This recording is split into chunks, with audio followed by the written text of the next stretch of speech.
welcome to Planetary Health First, Mars Next. I am the host today, Michael Mann. I am super excited. We got some super wizards on here, some super smart people, and we are going to be driving the topic of harnessing data and technology for next-gen healthcare solutions.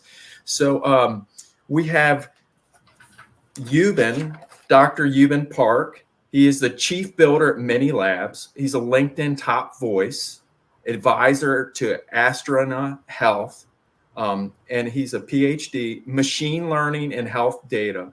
We also have Sergio Wagner, chief strategy officer, data aggregation and monetization, market analysis, and new business development. And he's the co-founder of Health Gorilla. We have Randy Horton, improving patient outcomes faster by accelerating software as a medical device, digital therapeutics, and connected medical device systems. We have Dr. Shakthi, Kumar, unlocking health breakthroughs and new frontiers in life sciences, CXO, global healthcare and life science leader, board member, investor, adjunct faculty.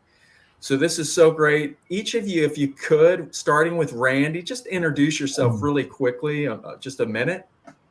Yeah, hi. So I work as Chief Solutions Officer at Orthogonal.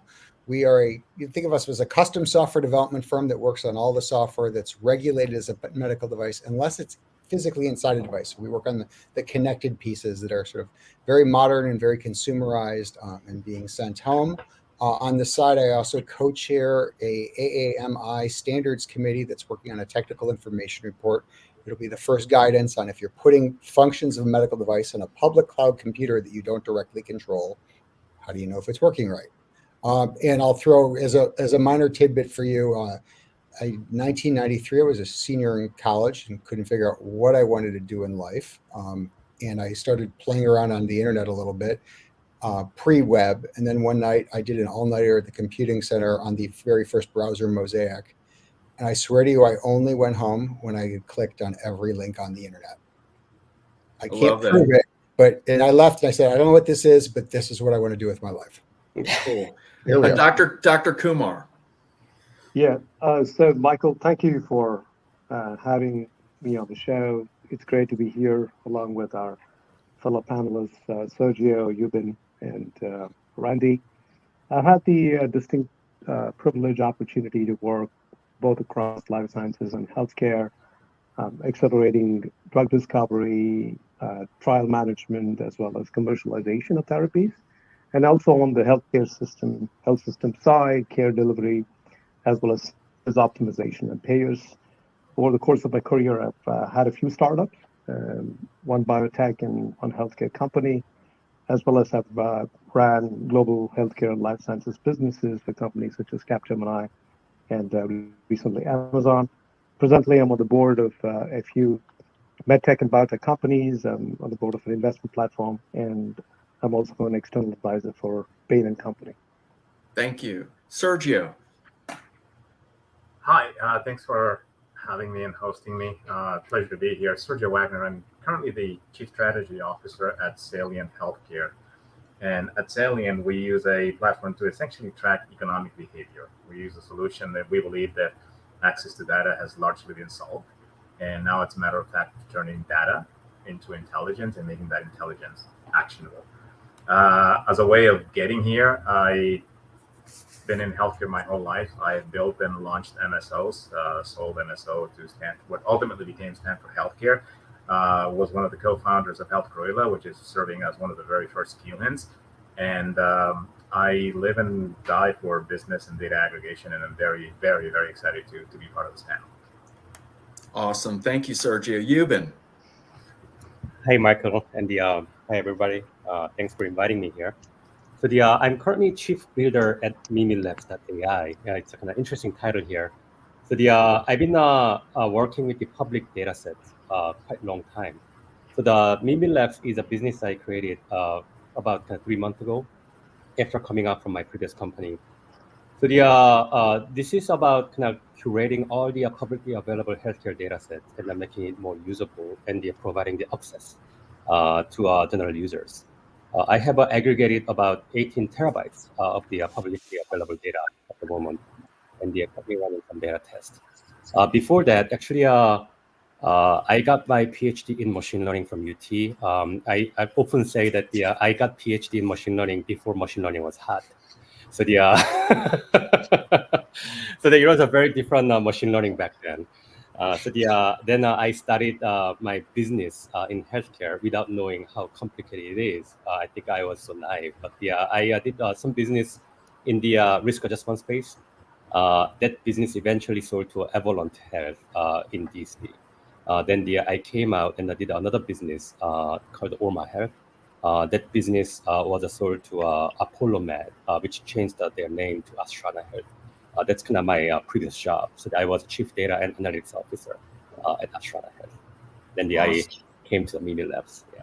Well, great. Thank you, everyone. So we're going to start with a first question to you, Dr. Yubin Park. As a leader in machine learning, especially before it was even cool, I love it. And do you see machine learning evolving in healthcare sector? Of course, but how do you see that? And what are you seeing some promising applications in this? Would you share a little bit about this? Yeah, no, it's definitely evolving, and for sure the ChatGPT changed the spectrum quite a bit. So prior to ChatGPT and large language models, machine learning was mostly about the predictive modeling, and I think we talked about a lot of predicting ER visits and inpatient visits, and a lot of those kind of predictions that we thought actually those things can change a lot of our behaviors and planning.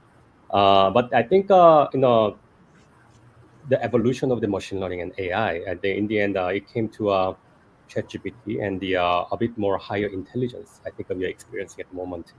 I think people are really looking into automating a lot of desk jobs, and there's some of the a lot of paperwork, and people are looking into reducing a lot of administrative tasks, not just the predictive intelligence.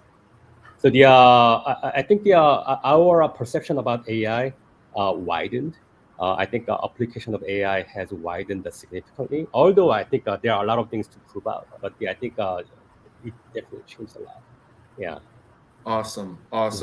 Sergio, moving on to you with data aggregation and monetization. You've been at the forefront of data aggregation and monetization at Health Gorilla. Can you share some insights into how aggregation and data is being used to improve healthcare outcomes, and kind of what challenges you see? Yeah, I mean, yeah, we could be here all day talking about that, right? I mean, I'll try to be brief and to the point. I mean, definitely the benefits of data aggregation are, I mean, the top three are obviously personalized medicine, improving patient care, and gaining operational efficiency. Those sound like pretty high level points, so let's deep dive in a little bit. So personalized medicine, there is a huge opportunity for precision and predictive analytics in that field. And in improving patient care, obviously, evidence-based medicine and clinical decision support are great advances that aggregated data sets could also be partners. And obviously gaining operational efficiency, right? Resource allocation and cost efficiency. The challenges are not insignificant, right? As much progress as we've made, the reality is that there are some serious and meaningful concerns around privacy and security, cybersecurity, and both patient confidentiality. There are still some hurdles to overcome, right, in terms of data integration and interop. I don't know that they are technical hurdles; they're more political and business hurdles. And then probably, or I agree with Dr. Park, is the final frontier is turning data into insights. But in order to do that, we have to ensure that there's data quality and accuracy, so that future processes such as AI and ML can actually be meaningfully yielding. Otherwise, if we're working off of aggregated CCDIs, I don't think we're going to get there. Thank you, Randy. The next area is software as a medical device and digital therapeutics, which you really are a leader in this area. What are some of the key regulatory and technical challenges in this area, and how can the industry overcome these and accelerate patient access to these innovations? It's a good question. I was thinking about this. I think the thing I'd like to focus on is we're sort of in a, like if you're a Seinfeld fan, worlds are colliding mode right now, of where medical devices have been and where they're going to be. So where they've been, they were based on biology, chemistry, physics, electronics, hardware, hard sciences. And we did a lot of very linear engineering, and traditional waterfall methods, and a lot of things based on, sort of Deming and TQM to do these, because you wanted grandma's pacemaker to work like clockwork, right? But for good reason. So these are sort of older school methods, but they were safe and effective. You almost treated your medical device like a castle with a moat around it. Nobody touched it without permission. You protected the castle. Well, software, is completely different. It's malleable, it's flexible, it does exciting things, but you don't want to move fast and break things with a medical device because you're breaking a human being, right? We have hoodie sweatshirts for our coders that say move faster and break nothing. And the challenge is, how do you do that? Because software typically hasn't had this sort of lockdown view. And so you have these two different mindsets about engineering, about quality, and about regulation, that goes all the way from the government down to companies of how do you put these worlds together? And there's a lot of culture clash going on, candidly. And I think the good news is, and this is the message we've been trying to share for a while, is, folks, if you look at the principles of quality, and you go back to where quality came from in the original concepts, software quality and traditional systems engineering quality are not very different. And if you're running a good, mature software organization in any industry, if you're using best practices and you're agile and you're test-driven designing these things, you're kind of already 80-85% of the way there to being a good medical device. And you just have to kind of layer on some extra documentation and risk management and validation. And I think that's the biggest single cultural change we're going through, is getting these worlds to realize they're not so different and that they can work together. It's just all going to look a little different than it did before, but it's still the same stuff. Excellent. Moving to you, Dr. Kumar, you're a leader in global healthcare, especially in the life sciences. What are some of the things you're really excited about and seeing? Yeah, Michael, I think Randy, Sergio, and Yubin did a great job in setting up the foundation for my answer. So I think there's a lot of exciting activity that's happening both in the life sciences side and in the healthcare side, right? So the innovation in the biotech sector is very robust. If you look at 2023, for instance, we've had about 80 novel biopharma products that got approved by the FDA. And the 2024, the path is on track. And we see a lot of exciting developments in some of the new areas in drug modalities. For instance, in the area of antibody drug conjugates, ADCs, and as well as in cell therapies, right? The two big kind of interventions we are looking at for intractable kind of different types of cancer conditions over there. And of course, you have cell therapies, gene editing, RNA therapies, and so on. And that's exciting, because we are now able to do, in the frontier of medicine, in the frontier of kind of like therapies, make a real impact to patients for some of these conditions, right? So that's on one dimension. The other two dimensions I kind of want to bring about is that I think all the three panelists, they talked about data. And I think we are in a very exciting phase where everything from drug discovery to trial management to commercialization, the data aggregation, the ability to bring it together, and then even either AI on top of it or analytics on top of it, is really transforming how we actually do drug discovery and execution, right? So which is pretty exciting. And on the healthcare side, on the care delivery side, we are now able to build a complete, longitudinal review of a patient and patient care and identify gaps in care. And I think that is going to be the holy grail that we'll be pursuing in the next few years. And of course, it's also helping payers to structure their health plans more effectively to address the member population, right? So that's on the data front. That's the second dimension. And the last dimension is something that, Randy spoke about. I'm pretty very excited about the software as a medical device, more specifically digital therapeutics, because especially in the biotech side, we say with the pill, around the pill, and without the pill strategies. And I think digital therapeutics is supplementing care delivery to especially a lot of neurological conditions, substance abuse, ADHD, and some of these things. And I think, it's getting to be a main line of defense for us in treating some of these conditions. So I think digital therapeutics and, of course, software as a medical device, right? So we've had that for quite some time, and I think it's only going to go and get better. So these are some of the things that really get me excited about it. Who would like to start on kind of opening it up to the rest of the guest? I think I can start. Actually, this is a fantastic panel, and I really appreciate putting this together, Michael. So I have a kind of question for everyone, but I want to start by the Sergio, if that's okay. So you mentioned about some of the problems are stemming from the political and the more people issues, not the actual technology issues, and I hugely agree with that. Coming back to the main topic of this kind of panel, harnessing data and technology for next generation healthcare solutions. I've been thinking actually it may not be just the technology issue, and it may be more of people and leadership issues. Whether actually they understand all the details and in the real intricacies of the complexity and noisy nature of the data. That's kind of what I've been feeling, but I don't think actually if that's kind of pervasive opinions out there. But I just wanted to hear your thoughts, Sergio. So what's blocking for us to go to the next phase? Yeah.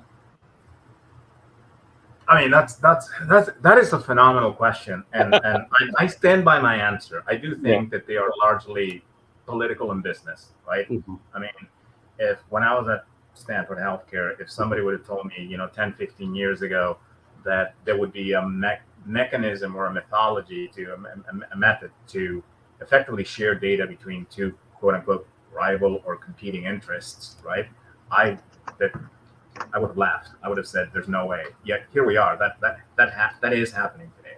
So I think that there is like anything, there's no such thing as an easy answer, right? I think that there is largely a sector of the industry that probably underestimates the complexity and layers of data. Not all data, access to data and data access are not the same thing, right? And a US CDI and a CCDI and a summary, whether we're translating it and pursuing it via HL7 or FHIR, there are some level of depths that exist. Having said that, if you really think about the phenomenal work that the ONC under the guidance of Miki Tripalti have done, and the fledgling and deployment of the very first batch of QHINs, I think that the level of expertise and knowledge, not only on data governance, but in data quality and integrity is there. Is how do we make that a play in which everybody gets to participate? Let's be honest. I think the QHINs are phenomenal. I'll go on record in saying that. But the reality is there's no mandate that says you must participate in TEFCA.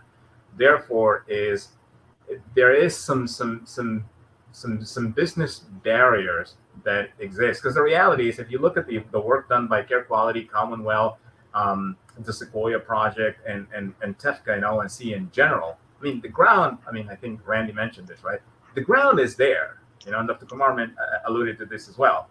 It's how do we make it catch fire? Now, I told Michael in some earlier podcasts, I think that the way to do it is to have CMS impose, if you don't participate in TEFCA and exchange data, there's going to be a financial penalty, and you're going to see a mass adoption into the model. And then at that point, we're going to really get to economies of scale and a Toyotification of privacy of hospitals, since we're talking about hospitals per se, whereby you're going to compete in a world in which we both have access to the same data set. You compete on payments, you compete on efficacy, you compete on how good you are. I think that the groundwork has been laid, and I do think that there are various level of skill set and knowledge, but it's now about adoption. Now, it behooves us as the participants in the healthcare ecosystem to really take advantage of what's out there today. because largely access to data has been solved, largely the aggregation of data. There is a common understanding as to how to effectively manipulate data, right? We can agree on it, whether it's HL7, whether it's fast healthcare interoperability resources, USCDI, it doesn't, we can talk about that, right? So I would say that it remains both. It is a tech, it does remain largely a business barrier, but TBD, right? Sergio, can I ask a follow-up question on that? Yeah. To what extent does the success of the things you're talking about, are they dependent on the ability of, let's talk about the US, of this country to enact and live by and keep with good public policy? Actually make decisions and then stick with them administration after administration. If we don't get that, can we still get there? Is it harder? It's harder. I mean, now we're getting into geopolitical conversation. the reality It's planetary health, right? Right. There No, you but go, I will right? say this. I will say this. I will say that, we are in one of the arguably, no one can disargue or can unargue that, healthcare is a profitable bucket of part of the GDP. $4.3 trillion, nearly 20% of GDP. Yet this is the only vertical in which an investor would tell you the more successful that we are, the more the TAM should shrink. And that's a little bit scary because that's going to have winners and losers. So I think it's less about policy and more about if we just create a wave of movement in that. Are the processes and solutions that we have out there perfect? By no means. And don't get me wrong, I can be, I'm an Argentinian, so I'm cynic by nature, right? But the reality is that we have some tools to use. There is broadly a common ground of data access. And I think it's going to, I want to piggyback on something that Dr. Park mentioned. I agree that ChatGPT completely and fundamentally changed the model. And I think it behooves us to deal with the challenges of privacy, security, data integration, and data quality, because the very first organization that effectively, I'm going to use this word, weaponizes ChatGPT or AI or ML will win, and they'll be a market leader. And once you do that, the rest will follow. So I think I think policy and staying the course is helpful. Now, the last ONC administration did more for interoperability, arguably, than the last four previously combined, in terms of it's live, it exists. It's up to us as the ecosystem to effectively use it. That's And may I offer a point of view? Sorry to interrupt. Go ahead, Dr. Park. Oh no, please go on. So yeah, I was kind of just commenting. There was a very thoughtful answer, and I think Sergio mentioned about some of the business resistances for the change. And actually, I was actually rerouting the question to Dr. Shakthi Kumar, whether actually this kind of resistance is more specific to the U.S. business culture. Because I looked at your profile, and you actually led the worldwide healthcare operation businesses at Amazon. And I don't know if it's kind of just the healthcare industry worldwide stuff, or is it more kind of US specific issues? Yeah. Yeah, I think we have mind readers on this call. So I think that's kind of where I was going, was that in line with planetary health. I think if you really look at global health and global health system interactions, most of us, or many of us, have had the opportunity to work with different health systems. And so some of the challenges that we are talking about is very regional. It's USS. And I remember my first startup, and I'm not going to date myself, but just let's say it was, a number of years ago when we started to kind of like digitize electronic health records. And we started to build care pathways, and we built the EMR system to actually capture data along care pathways. And then we used to talk about how do we really share this data between let's say UPMC and Geisinger, for instance, in the local region. So many years, 15, 20 years later, and now I date myself, the challenge still exists. And so we had regional health information exchanges. We have a lot of these initiatives, and I am of firm belief that policy is never going to drive business strategy. I think business strategy has to influence public health policy. And Europe is a great example. And if you look at Europe, even though you have, within the European Union, and if you look at their health systems, I spent about 6 years, teaching global medicine, health equity in Europe, and they have probably one of the best examples for healthcare data portability. You can literally take your healthcare record in a device, and you can take it to different geographies, and you can actually share that information across, right? Of course, there are negative aspects to that as well, but I'm talking about data exchanges in healthcare. The other example could be is, in emerging economies like China and India. And in one of my prior jobs, we actually built and we launched a population health initiative that was really looking at patient records for 300 million patients and identifying, the prevalence of NCDs in the population by postal code, and then identifying the root causes and actually addressing and pivoting the needle from acute care to preventative medicine, right?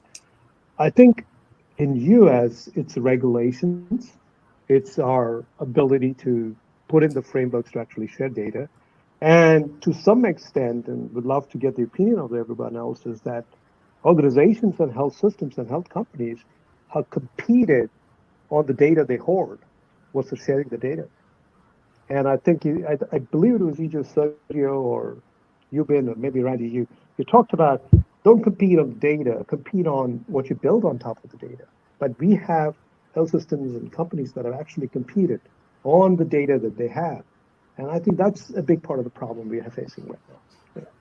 I have a theory. So yeah, I think that the reason that people compete with the data is because a lot of times that we don't know what to do with the data. Yes. Yeah. It's coming from a data aggregator that ultimately became a Kihin in my prior life. This was not a very popular thing to say, but I am of the strong opinion that ultimately access to data has ultimately become a commodity. I mean, even in the rest of healthcare, there's been a disintermediation of access. So access to data, to Dr. Kumar and Park, and even Randy, I think all of us agree that access to data in and of itself, been there, done that, solved. And it's now, how do we get an edge? How do we compete? How do we take that data and make it into insights? How do we create and or build something on top of it? And that is where the next moment of the wave is. I mean, I think I've shared this with Michael. I have my own mental definitions of interop is access to data has been solved. Data liquidity, how do we transfer it, move it, largely been solved. And it's now the next wave is really driving insights for whatever the vertical is. And then the next one is really having a bidirectionality and putting that data or those insights or those actions or those whatever back into the native record. Whatever, maybe it's an EMR, maybe it's an RCA, it doesn't matter. Once we complete that cycle, we should all go do something else. Yeah. I've seen one data point there. product. Go ahead, Randy. Sorry. I've seen data product solutions in industries that have launched. It's sort of like you put together this data nobody thought could be put together. You put a great query interface or whatever on it, and you show it to the intended audience, and they're like, this is amazing. Like, my mind is exploding. This is what I've always wanted. And that's on Friday afternoon. And about Tuesday morning, you get a call going, what do I do with it? I don't know how to use it. And that's what we then have to write. That's the innovative challenge is what do you actually do with this stuff? Yeah. And I think a few things that kind of, pop out at this stage, right? So we've all said it's not a technology issue, right? From the times of, okay, let's put all of this in a huge database or a warehouse to federated data warehouses to what it is today. We actually invented Sparkle queries, and then we are where we are now. And I think, the ability to access the data, the aggregation mechanisms, the ability to kind of like, do the bidirectional reads and all of that. And all of that is there in place, and it's not a technology issue. I think the issue comes to is that, and I'll give one example. The holy grail in clinical trial management, right, in the biotech side, is, as we know, every single day of delay in recruiting patients for clinical trials is millions of dollars for biopharma and life sciences companies, right? That ultimately can be taken off from the system. The value goes back into everybody, right, including lowering the price of, the prescription drugs. And so then comes the new model saying, okay, unbelievably, like dozens and dozens of companies that have built in really top-notch AI algorithms for what is known as intelligent patient selection. So it's based on the drug modality, based on the disease area, and based on inclusion and exclusion criteria, and really complex data algorithms and mechanisms. They actually built this AI kind of models and data aggregation models. Great. In fact, we see that in the startup world, right? So 3 years ago, I was in the board of a company. We did that. But then the question becomes is that, like Randy was saying, okay, now where do we get the data? How do I run this? Who has the data? Like, how can I even get to the patient records? How can I get into and identify those patients that have those conditions which can be included in this clinical trial?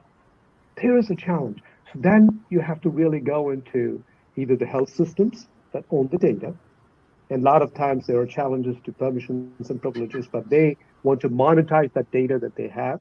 That's another 3 to 6 month delay. Or in some cases, there are these data aggregators that actually hold the data. And so it's the question of, getting access to the data. And the other thing is, I think it's a business model. Just like the healthcare had business model of MSOs that came in, that actually leveraged the infrastructure to build a business model around it. I think there is a opportunity for a player to build a business model of bringing all these components together and offering some data as a service. I'm going to go get the right consents. I'm going to go get the right contracts with the right health systems and put all of these things together. And that needs to be a big player. So just some thoughts on it.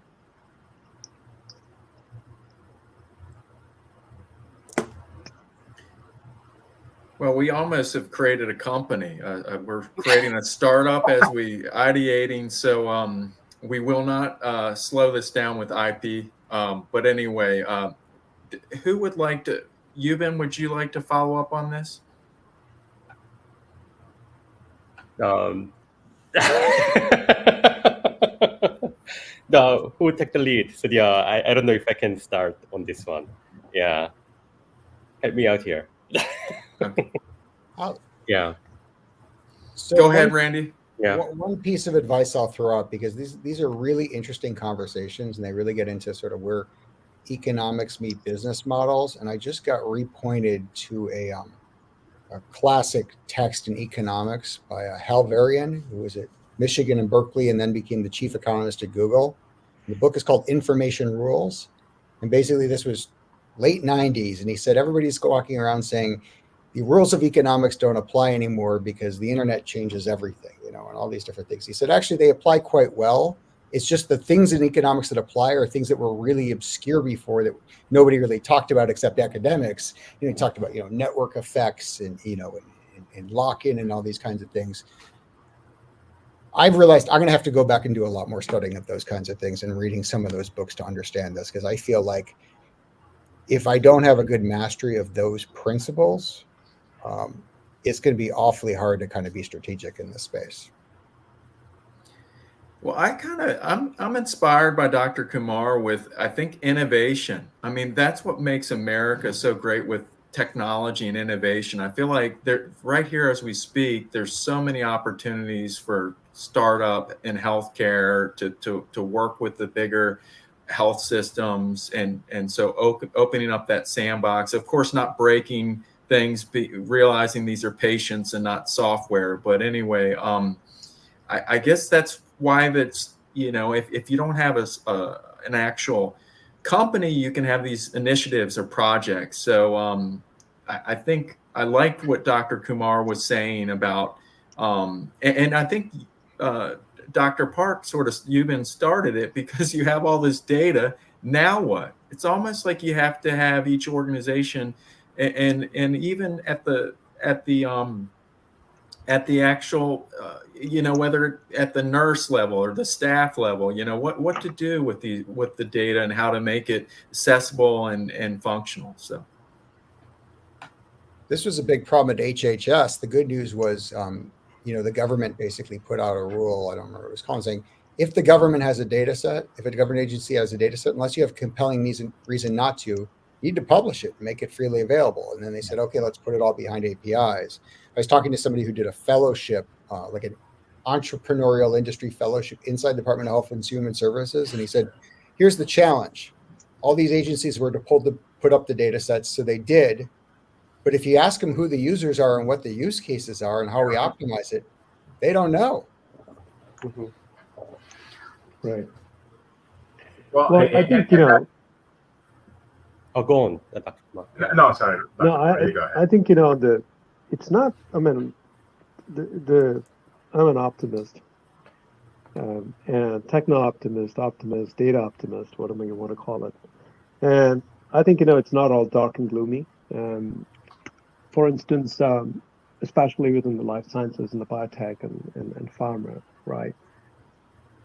We're learning how to work with it, how to kind of break the model by organizations, that are combining internal data assets with external syndicated data sources. So if you look at 2024, we have much more avenues to get, for instance, the NHS has their genomic database, which was established, right, for the population of UK for treating cancer and some of these other conditions. And so we have some of these public genome databases. We have some of these proprietary databases that you can actually source, and you can combine that with internal sources. And what we're seeing is that a lot of those data and kind of data, putting in the right data governance and the frameworks, they're kind of helping support the life cycle compression that's happening in life sciences. So if I'm able to better identify target candidates for drug discovery, I can get a particular candidate faster into early stage trials. If I get a candidate faster into early stage trials, and if I use data to better model the trials and the conduct of trials, I can submit faster. If I submit faster and provide FDA with all the right data sets and everything else, you can actually get faster approval and then the commercialization and thereon. So I think, a lot of that is already happening today, which is probably one of the reasons why, for instance, in 7-8 months, we've had an mRNA vaccine for COVID-19, right? And so it took a lot of those, the underlying data pipeline and the AI pipeline. On the healthcare side, not just in the US, I just actually recently came back from a conference in the Middle East, and certain geographies and governments are investing a lot of money into actually delivering connected care and essentially connecting all the points of care for a particular patient and identifying the gaps in care, right? And then how do you really better modulate and control outcomes for interventional medicine, right? So which is another frontier where I think, innovation can fuel a lot of good progress there. And the last point I wanted to make there was, I think, why are we spending about, over $3 trillion in healthcare is because it's like 2% of the events and episodes in healthcare cost 90% of the cost. So shifting from acute care to preventative care, right? And again, data plays a huge role. And I'm not going to deepen the conversation by going into epigenetics and all of those things. But I think, those three are, to me, fantastic examples of innovation and what data innovation can do. Yeah. Yeah. Go on, Sergio. I think. I think I want to go back to something Randy said, which is very, very important. It's hard.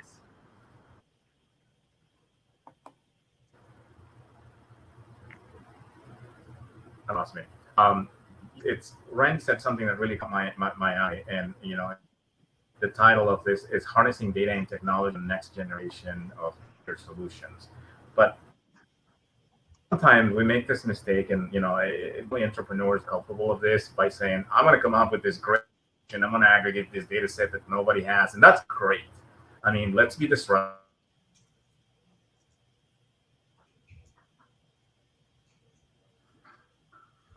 We need to, for instance, hypertension is roughly what, $130 some billion problem. It's applying these things to some of these focused processes in the health space. I think that is not a visible way, but if we actually tackle workflows or disease comorbidity, we have a greater shot at ultimately moving the needle. Yubin, did you want to follow up on that? Yeah, no, I think we've been centering around the question on really we don't know what to do with the data. I think that's kind of the theme here. So that's actually one of the reasons I started collecting the data sets too. So I've been thinking about the creativity side of the humans, and a lot of times actually we overestimate our capacity on imagining things, but a lot of times actually we know what to do based on the prior examples. We need a lot of training samples like a machine. And from there, we make variations, and then we actually do a bit of a twist, and we come up with the new applications. I actually been thinking a lot of the reasons why we don't know what to do with the data is because we actually haven't done it before. And we actually lack a lot of successful examples of using these data sets. And some of the things actually to promote, actually to create a more example is I think that's the next stage in my opinion. I think we are getting a lot of data, and a lot of those data are now there, and with our Sergio's companies and all those things. So I think the data highways are being built. I think still there is a political and a business restrictions, and the resistance is there. But I think things are a lot easier than before. What's lacking at the moment is we don't have good examples, and we don't have a good volume of examples that actually can inspire people to do something more. So I'm actually it's not like I have a solution, but I'm actually thinking around that kind of framework. How can I create more examples to do with more data? And how can I actually act on the data? And how can I activate a community to use the data to do more stuff? How can I activate the leadership to think around the data? And how can I do that, to showcase those things is something I'm also, questioning myself all the time as well. Yeah, it's not like I have an answer at the moment. Yeah. Well, as we're coming towards the end, I think it would be really great to hear from each of you kind of a takeaways, kind of a synthesizing what we've shared today. Randy, do you want to start? Yeah. I think I'm actually inspired by a lot of the stuff I've heard here. From Sergio and Shakthi, that even in the absence of a cohesive government policy, good people can still push stuff forward anyway, and that we can still make progress on things. Maybe it's harder, maybe it's different, maybe it's better. But that's actually that's a pretty inspiring takeaway for me on Friday afternoon. Dr. Kumar?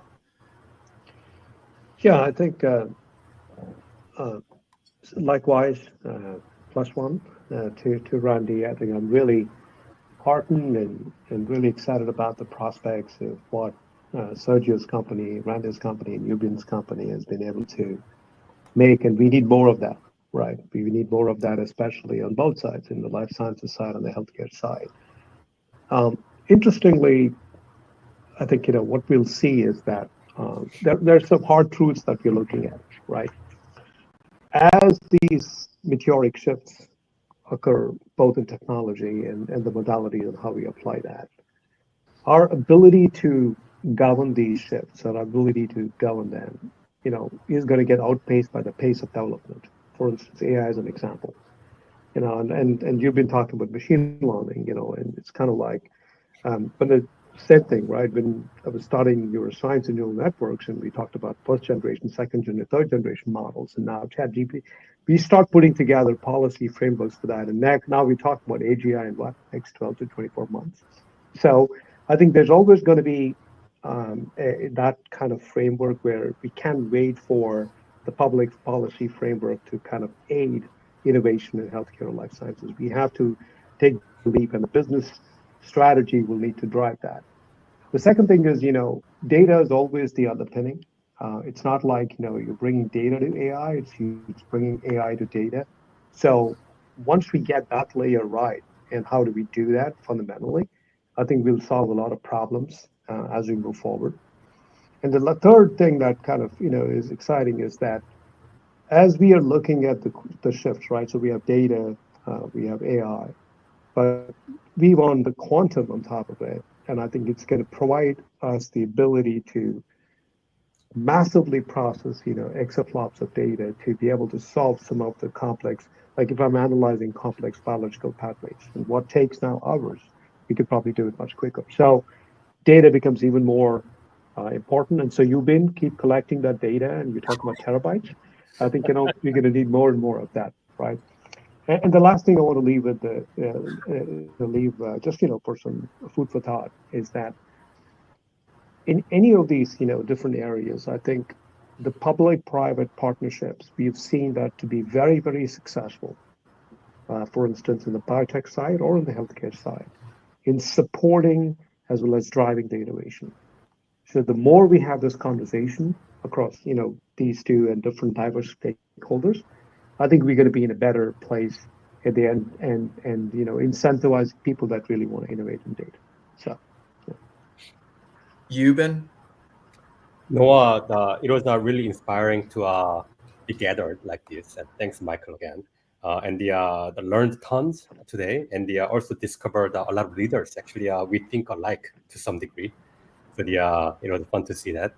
And I was particularly motivated when Dr. Shakthi Kumar said, it's not just a policy affecting the business, but I think a business also need to do it for the policy. I think public-private partnership. I think actually there may be a lot missing. So to some degree, I think it may have been a one way. I think we need a bi-directional collaborations, and that's probably probably the barrier to go to the next phase. Maybe that's what it is. So thanks a lot. Sergio?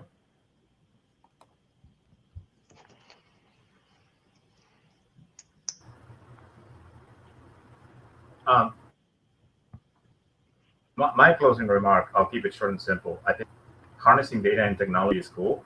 Technology for the sake of it is cool, but it's not enough. I would remind us all to what are we for, right? I mean, so whether you're running a company, whether you're building a company, or whether you're in the process of what is it that you're solving for? Because there is a business and or a workflow that should be effectively accompanying the technology and the data, and for mindful of that, I think we have a greater shot at making a bigger impact.